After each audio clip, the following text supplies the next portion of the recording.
warahmatullahi wabarakatuh. Nahmanuhu wa nusalli ala rasulil karim.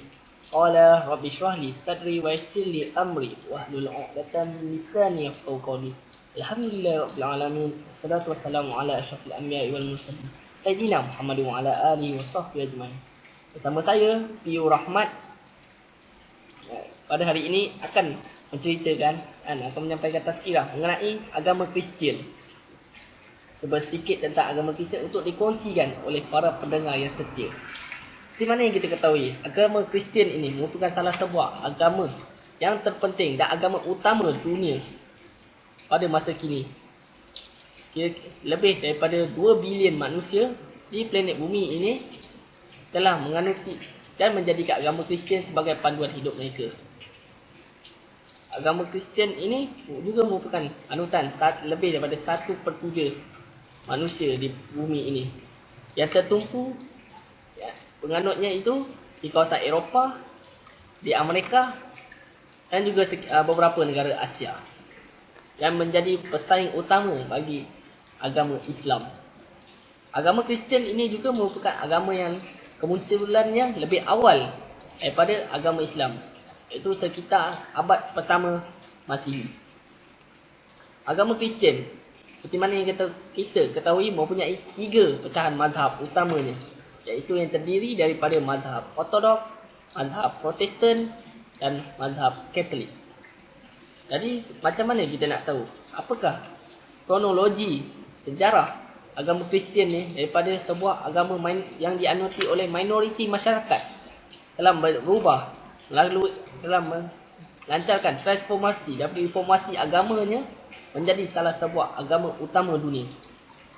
Hasil daripada usaha dakwah yang dibawakan oleh mubalik-mubalik Kristian pada tahun 330 Masihi, mereka telah berjaya mendakwah dan mengkristiankan Maharaja Empire Rom pada ketika itu, dan seterusnya menjadikan agama Kristian menjadi agama rasmi bagi Empire Rom yang berpusat di Konstantinopel.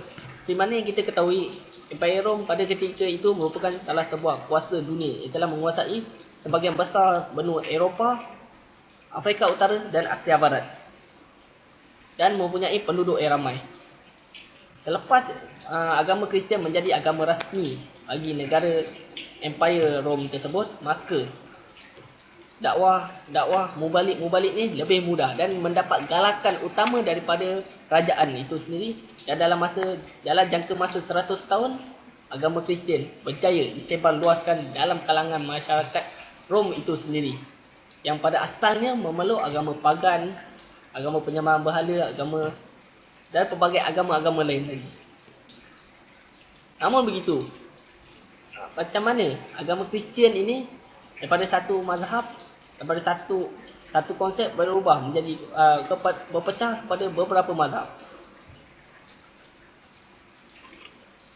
Pada sekitar abad ke-5 Masihi, Empire Rom yang sangat luas tadi berpecah kepada 2, iaitu Empire Rom Timur yang berpusat di Konstantinopel dan Empire Rom Barat yang berpusat di Rom, Itali. Dan Empire Rom Timur ini telah menjadikan mazhab Ortodoks sebagai mazhab rasmi bagi empire mereka, dan bertentangan pula bagi Empire Rom Barat yang telah menjadikan mazhab Katolik sebagai mazhab utama bagi negara mereka.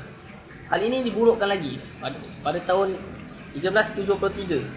Muncul pula satu fahaman baru di Britain yang telah menjadi titik tolak asas perjuangan kemunculan mazhab Protestan yang dibawakan oleh John Wycliffe. Dan selepas itu pula fahaman ini telah dibawa ke Bohemia, iaitu negara Eropah, salah sebuah negara Eropah yang berhampiran dengan Britain, yang terpengaruh pada diri dia ni terpengaruh dengan ajaran yang dibawa oleh John Wycliffe. Namun pada ketika itu kedua-dua fahaman ini tidak berjaya dan tidak mendapat sambutan kerana penganut Kristian memegang kuat dan memegang kukuh ajaran Kristian yang mereka anuti itu, iaitu berlandaskan mazhab Katolik. Namun begitu, pada zaman Renaissance Perjuangan Protestan ini diperkuatkan lagi oleh Martin Luther dan seterusnya berjaya mewujudkan mazhab Protestan ini menjadi mazhab ketiga bagi agama Kristian tersebut. Kenapa boleh muncul mazhab Protestan? Protestan ini masuk protes kerana pada ketika itu pihak gereja yang menguasai Eropah dari bidang sosial, ekonomi dan politik telah menyalahgunakan kuasa mereka. Dan hal ini telah menyebabkan kebangkitan rakyat, kebencian rakyat dan penentangan. Kerana agama Kristian yang dibawa paderi-paderi ini bertentangan dengan kajian dan empirical science yang telah ditemui oleh saintis-saintis pada ketika itu. Saintis-saintis ni telah terpengaruh dengan umat Islam yang telah mencapai kegemilangan dalam bidang ilmu pada ketika itu. Dan mereka mencedok segala ilmu-ilmu Islam ni lalu dibawa ke Eropah. Dan terusnya meruntuhkan sistem gereja yang diamalkan di Eropah selama ini. Sekian saja itu untuk hari ini. Bismillahirrahmanirrahim. Assalamualaikum warahmatullahi wabarakatuh. Alhamdulillahirabbil alamin wassalatu wassalamu ala asyrafil anbiya'i wal mursalin wa ala alihi wa sahbihi ajmain. Nahmaduhu wa nusalli ala rasulil karim. Nashhadu an la ilaha illallah wa ashhadu anna Muhammadan abduhu wa rasuluh. Saya Ahmad Fidaman Hamzah. Saya sahabat baik kepada Piu Rahmat. Jadi saya tambah sedikit akan atas apa yang sahabat saya terangkan tadi. Kelapan lebar, saya cuba sampai sedikit saja tambah-tambah. Jadi tuan-tuan, saya mulakan perkongsian saya tentang sejarah Kristian ini mengenai pertama sekali Nabi Isa AS. Nabi Isa AS ini tuan-tuan, seorang Nabi yang mulia yang Allah SWT turunkan untuk Bani Israel. Nabi Israel ini Allah Ta'ala turun banyak Nabi, antara satu Nabi Isa. Nabi Isa AS turunkan ketika umur 30 tahun. Kedudukan diutus umur 30 tahun. Jadi tuan-tuan, 30 tahun ni Nabi Isa AS dapat sempat dakwah 3 tahun saja. Jadi sebab 3 tahun ini Nabi Isa AS baginda dapat sampai pada 3. Jadi syariat baginda tak sempurna habis. Jadi ketika itu sebab apa tak sempat? Kerana Allah Ta'ala takdirkan Empire Rom ketika itu merasa dengki kepada Nabi Isa AS. Kerana apa? Kerana Nabi Isa AS ketika itu Nabi Isa ini seorang yang pengaruhnya besar. Dalam 2-3 tahun saja mereka bisa dapat pengaruh ramai orang masuk pada agama Islam ketika itu. Jadi para pengikut Empire Rome dalam berpakat dengan pengikut yang tidak setia ini, berkhianat ini, pergi menangkap Nabi Isa. Kerana apa? Tak ada orang tahu, mereka pengikut saja yang tahu mana Nabi Isa duduk. Jadi mereka terlancar pakaian yang sangat cantik, teliti, sehingga mereka berjaya melakukan. Tapi Maha Suci Allah selamatkan Nabi Isa AS, Allah angkat Nabi Isa AS masuk naik ke langit, kalau tak silap saya langit kedua. Dan ketika itu Allah Subhanahu Wa Taala yang Maha Mulia telah menukarkan yang pengkhianat ini muka dia seperti Nabi Isa. Dan orang yang mengejar terpedaya, mereka menangkap dan menyalib. Sehingga si pengkhianat mati. Dan ketika itu semua yang Kristian akan Nabi Isa sampai hari ini, orang Kristian fikir apa? Nabi Isa telah disalib. Kerana apa? Nabi Isa telah korbankan diri dia untuk menjadi satu pengampunan dosa untuk seluruh umat, pada umat Nabi Adam sampai bayi terakhir lahir sebelum kiamat. Allah menjadi satu ampunan dosa terhadap yang Nabi Isa buat. Jadi ketika itu mereka fikir. Jadi dalam Bible sebut pasal Kristian ni setelah abad kedua Nabi Isa tiada. Masa Nabi Isa tiada, tak panggil dia Kristian. Jadi Kristian agama yang baru, bukan agama yang Nabi Isa sampaikan.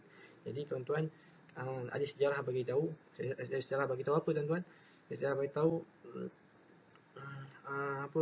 Paul ni dia cuba sesuaikan agama Kristian dengan agama kuno lain seperti agama pagan, agama watani, agama Buddha, agama yang lain, bersih kuno dan sebagainya. Agama-agama mereka ni lebih kurang sama rosaknya. Tuan-tuan, kita teruskan. Saya cuba tambah lagi. Kita move ke peringkat seterusnya. Ini asas kepercayaan orang Kristian. Yang pertama, Jesus Christ. Jesus Christ yang seperti yang saya cerita tadi, Nabi Isa sebenarnya. Mereka cairkan Jesus Christ ni pada Nabi Isa. Mereka kata Nabi Isa ni Roh Kudus sebagainya.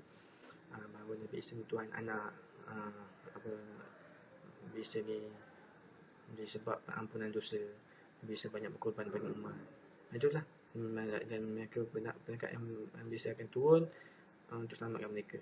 Jadi seterusnya kita pergi pada Trinity ni apa tuan-tuan? Trinity ni adalah mereka mempercayai bahawa Tuhan ada 3. Tuhan Anak, Tuhan Ibu, Tuhan Bapa. Jesus Christ, Anak, Mary, Mak, dia kata Tuhan kita Allah Ta'ala ini sebagai Tuhan dia, Tuhan Bapa. Jadi seperti itulah mereka punya kepercayaan. Dan seterusnya pada penganiban Yesus Christ, mereka salib mereka, dan salib itu menjadi satu pegangan mereka dan sebagainya. Balik pada Trinitas tadi atau Trinity tadi, Tuhan Anak ni mereka sama seperti mana mereka terpengaruh dengan agama Buddha, agama Hindu, agama itu Dewa Vishnu, Dewa Shiva, ataupun agama Mesir kuno, mereka ada Tuhan Horus, Tuhan Cerberus dengan Isis. Jadi tuan-tuan, inilah sedikit tentang Kristian. Tapi saya tambah sikit apa sahabat saya cerita tentang Protestan tadi. Yang pertama, sebab apa wujudnya Protestan? Sebab dulu agama ini, negara bangsa ini, negara itu ditentukan mengikut anutan anutan agama yang dianuti. Tetapi selepas datang ni, sebab ketika itu perubahan, mereka berfikir bangsa yang itulah. Jadi tuan-tuan, seterusnya kita berpindah kepada tuntutan hak. Ketika itu orang telah dizalimi, banyak orang zalim, pemerintah dia tak buat apa yang sepatutnya dia buat. Jadi hak tak dapat cukai ke sebagainya ketika itu dah ada cukai, ada hak makanan ke ataupun pembelaan suara dan sebagainya, mereka tidak dapat hak. Jadi mereka dituntut, mereka protes, mereka itu muncul gerakan Protestan. Jadi ekonomi tuan-tuan, seterusnya kepada ekonomi ketika itu mereka ni berlaku tekanan ekonomi jatuh merudum. Jadi puak-puak yang hendak menggerakkan Protestan ini telah memperkenalkan Protestan ekonomi kapitalis. Ekonomi kapitalis ni telah merancangkan ekonomi ketika itu, kerana sebelumnya gereja yang pegang, gereja telah gunakan ekonomi atas dasar kepentingan mereka sehingga tekanan jatuh merudum ekonomi ketika itu. Jadi seterusnya tuan-tuan, kelemahan sistem paus. Sistem paus ni, ketika dikatakan paus ni sebagai macam ulama tertinggi dalam agama Kristian. Jadi ketika itu paus sendiri tidak menggunakan ataupun tidak menjalankan tanggungjawab sebetulnya sebagai pemegang amanah agama, yang mana mereka lah yang menjaga agama ni, apa nak buat syariat tu sebagainya, tapi mereka tak guna, mereka guna untuk kepentingan mereka. Paus ni mengkhianati tanggungjawab dia. Jadi disebabkan itu jugalah berlakulah salah guna kuasa, pasal surat pengampunan dosa, mereka menggunakan itu untuk ekonomi sebagainya. Jadi tuan-tuan, setelah apa yang saya cerita sedikit ni tuan-tuan, inilah antara pemikiran-pemikiran Protestan, maknanya agama ni menentang sebagainya. Dan agama dia dulu, agama mereka ni agama bercelaru. Jadi mereka telah daripada dulu bercelaru sampai sekarang bercelaru, cuma beza mereka makin agresif, makin sekular dan liberal. Jadi pengaruh-pengaruh ini meresap pada agama kita. Anak-anak muda kita makin lama makin terpengaruh. Jadi tuan-tuan yang mendengar, saya harap tuan-tuan dapat kaji sejarah kita, berpegang pada agama kita, agama yang mulia, datang pada Tuhan yang mulia, disampaikan oleh Nabi yang mulia, daripada Allah yang maha mulia sampai kepada Nabi yang mulia untuk umat yang mulia. Kerana kemuliaan itu Ta'ala bagi kita, kerana kemuliaan itu kita kena jaga. Jadi tuan-tuan, belajar agama untuk selamatkan diri kita, selamatkan keluarga kita. Kita nak masuk syurga kan tuan-tuan? Jadi nak masuk syurga, kena masuk syurga ramai-ramai. Kalau boleh satu kampung, satu negara, lagi baik. Kerana apa? Nabi fikir untuk umat, supaya macam mana umat nak masuk syurga, kita kena fikir bagi sayangan Nabi. Jadi tuan-tuan, apa yang baik datang daripada Allah, yang buruk datang juga daripada Allah hakikatnya. Tapi dia baik daripada diri saya. Jadi saya nak bagi tahu tuan-tuan, apa kelemahan kami, harap kami diampunkan, didoakan kami kejayaan kami dunia dan akhirat. Assalamualaikum warahmatullahi wabarakatuh.